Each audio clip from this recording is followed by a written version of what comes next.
صدر مملکت عارف الوی کا ایوان صدر میں تقریب سے خطاب، کہا کہ ہم متحد ہوں گے تو کشمیر ضرور آزاد ہوگا، بھارتی پروپیگنڈے کا ہر سطح پر جواب دینا ہوگا۔ مسلم ممالک سے اپیل کرتا ہوں، کشمیریوں کا معاملہ مسلمانوں کا ہے۔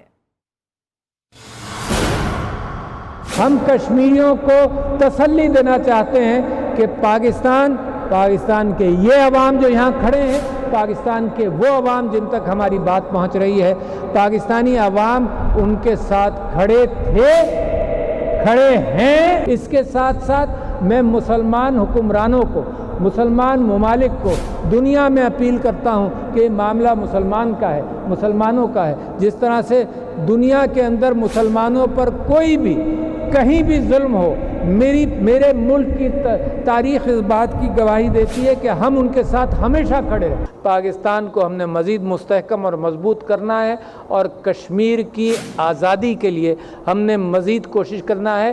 کشمیر کیا چاہتا ہے؟